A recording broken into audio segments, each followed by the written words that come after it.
early day video for you today, and the reason is, as you can see from the intro, we have some Greece news. So today at 2 p.m. Pacific time, 5 p.m. Eastern time, there's going to be a vote of confidence for the Greece Prime Minister to be able to implement austerity measures on his own. As we've talked about before, Greece has had a difficult time in implementing these austerity measures, and without them, the European Union is not going to give their money, their $12 million, to Greece to help stave off default. And without the European Union giving its money, the IMF won't give its money. So there's going to be what's called a vote of confidence tonight in Greece, this afternoon in America, for the Greek Prime Minister, Papa something or other, to be able to implement these austerity measures. If it does pass, if it does go over well, that's probably going to be negative for interest rates. I've got a video here for you guys to watch when they talk about the risk trade being on. That's the stock market. Investors believe that this is going to pass. If it does, it could be bad for interest rates. Like we've been talking about, if you are closing in the short term, it's a good time to be locked on your loan.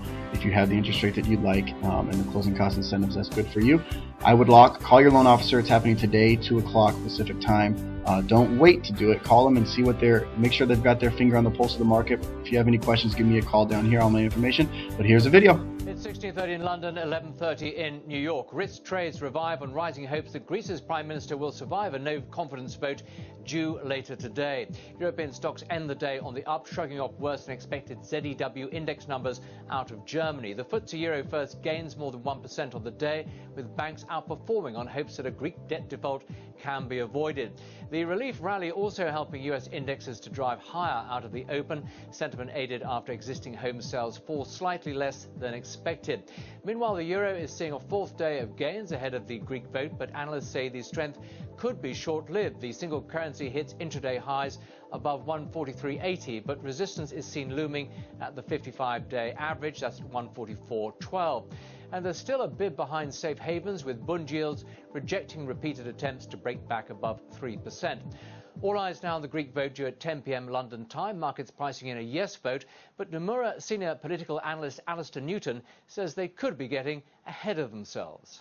If Mr. Papandreou is forced to resign, if the government doesn't get the vote of confidence tonight, I think in very straightforward terms, we move to an early general election with all that implies for market sentiment, because clearly that election scenario is not priced in at the moment as far as we can see. Despite the vote, the need for a Greek debt restructuring continues to gain traction with market commentators, but AXA Bank Europe Chief Investment Officer Francois Robinet says the arguments remain finely balanced. What I'm saying is that we are not committed in one way or another to accept or not to accept.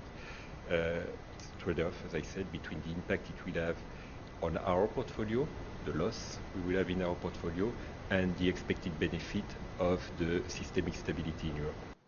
Central banks also in focus tomorrow. The Bank of England releases its latest minutes at 9:30 London time.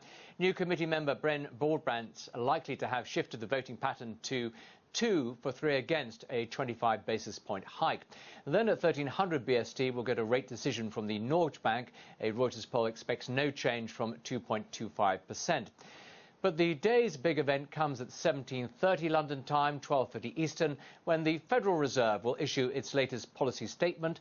No change expected there, but attention falls on what Ben Bernanke has to say about the outlook for growth. At the same time, we'll hear from the ECB's Jean-Claude Trichet and the Bank of England's Mervyn King. They're due to hold a joint news conference at the European Systemic Risk Board in Frankfurt. In addition, the Euromoney Global Borrowers and Investors Forum continues tomorrow, as does the European Hedge Funds Conference in Monaco. Log on to Reuters Insider for interviews including Elia Creevy, Capital Markets Director at the European Investment Bank, and Christopher Vogt from Allstate Investments. That's it from London for today, but do join our US colleagues for the next news bulletin at the top of the hour. Also tune in again tomorrow at 10:30 BST when we ask Renault-Nissan CEO Carlos Ghosn how the company is getting back on its feet after the quake and tsunami in March. I'm Steve Clark. This is Reuters.